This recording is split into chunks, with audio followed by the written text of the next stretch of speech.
UP senate 2027 को target कर रहे हैं सभी एस्पिरेंट का स्वागत है।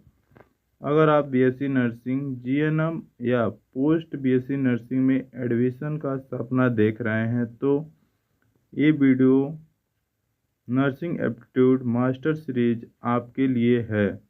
इस सीरीज में हम exam oriented MCQ, P by Q और मोस्ट एक्सपेक्टेड क्वेश्चन को बिल्कुल कॉन्सेप्ट बेस तरीके से कवर करेंगे।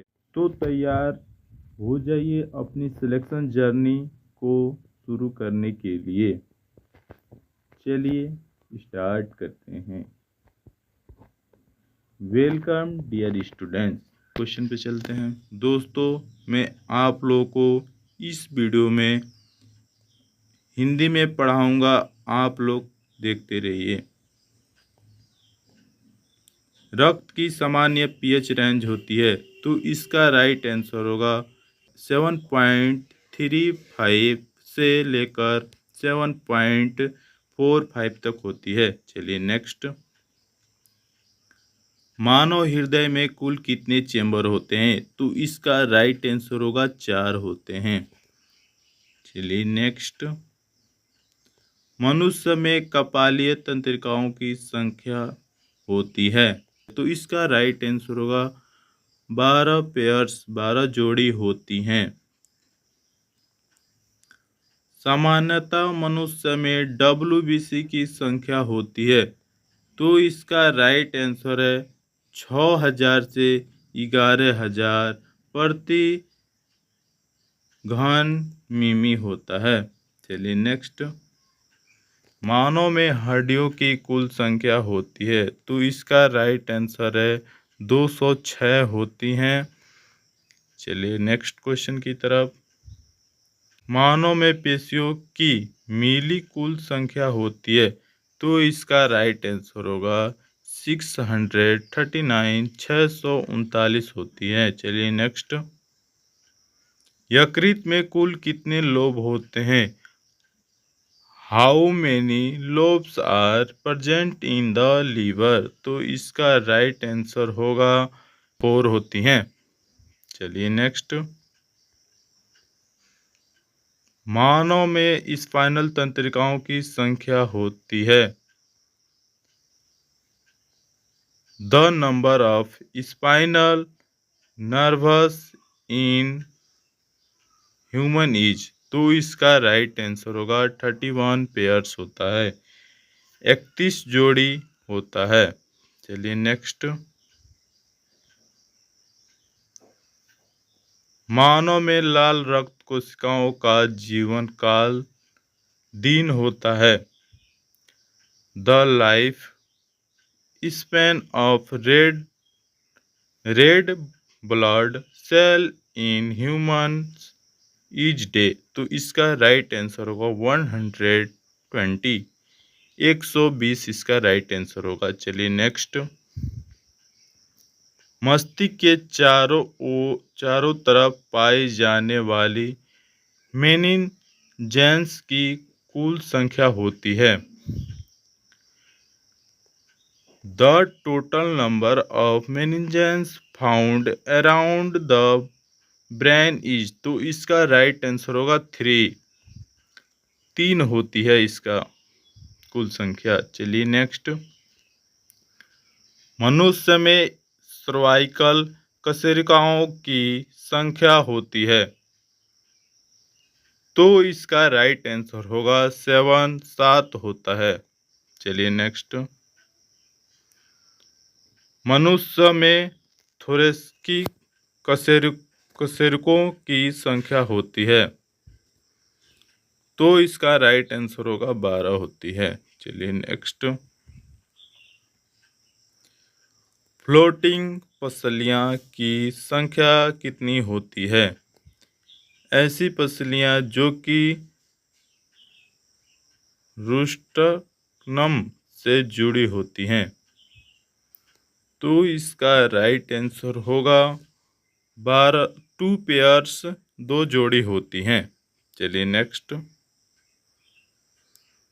हीमोग्लोबिन का एक अणु कितना O2 ले जाने की क्षमता रखता है? The molecule of hemoglobin has the capacity to carry how many O2 ले जाने की क्षमता रखता है। तो इसका राइट आंसर होगा 4 अणु 4 मॉलिक्यूल्स ले जाने की क्षमता रखता है। तो इसका दिस इज राइट आंसर होगा। चलिए नेक्स्ट। रक्तचाप 140/90 mmHg का नाड़ी दाब है। The pulse pressure of blood pressure 140/90 mmHg is. तो इसका राइट आंसर होगा 50 mmHg। चलिए नेक्स्ट। मानव शरीर में कुल कितने लाल ग्रंथियां पाई जाती हैं? तो इसका राइट आंसर होगा 3 पेयर्स, 3 जोड़ी पाई जाती हैं। मनुष्य के रज चक्र में कितने समय लगता है? तो इसका राइट आंसर होगा 28 दिन। नेक्स्ट। सबसे बड़ी रक्त कोशिका है। The largest blood cell is. तो इसका राइट आंसर होगा WBC। इसका राइट आंसर WBC होगा। चलिए नेक्स्ट। शुक्रजनक नलिकाओं की वृद्धि व शुक्रजनक को प्रेरित करता है। तो इसका राइट आंसर होगा FSH। चलिए नेक्स्ट। RBC परिपक्व के लिए कौन सा विटामिन आवश्यक है? तो इसका राइट आंसर होगा B12। इसका राइट आंसर होगा। चलिए नेक्स्ट। अमाशय की आकृति अंग्रेजी के किस अक्षर के समान होती है? तो इसका राइट आंसर होगा J के समान होती है। इसका हर एक बच्चे को आना चाहिए, ऐसा होता है। J के समान होती है, अंग्रेजी के अक्षर में J के समान होती है। चलिए नेक्स्ट। निम्नलिखित में से कौन सी संवेदी तंत्रिका शरीर का संतुलन एवं पोस्चर बनाए रखने में सहायक होती है? तो इसका राइट आंसर होगा प्रोप्रियोसेप्टर। इसका दिस इज राइट आंसर होगा। चलिए नेक्स्ट। एक न्यूरॉन की माइलिन आवरण पर पाई जाने वाली कोशिकाएं कहलाती हैं। तो इसका राइट आंसर होगा स्वान कोशिकाएं, स्वान सेल्स। इसका राइट आंसर होगा C। चलिए नेक्स्ट। दिमाग में श्वसन केंद्र कहाँ पाया जाता है? तो इसका क्वेश्चन आप लोग को आना चाहिए। Where is the respiratory centre found in the brain? तो इसका राइट आंसर होगा मेडुला ऑब्लिगेंडा। सिलेक्शन मेहनत से नहीं, सही दिशा में की गई मेहनत से मिलती है। अगर आज की क्लास उपयोगी लगी हो तो वीडियो को लाइक करें, अपने दोस्तों के साथ शेयर करें और स्टडीज फॉर विकास चैनल को सब्सक्राइब करके बेल आइकन जरूर दबाएं। अगली क्लास में मिलते हैं महत्वपूर्ण क्वेश्चन के साथ। तब तक पढ़ते रहिए, बढ़ते रहिए और अपने नर्सिंग ड्रीम को रियलिटी में बनाइए। मिलते हैं अगली क्लास में एक और महत्वपूर्ण टॉपिक के साथ। जय हिंद, जय भारत।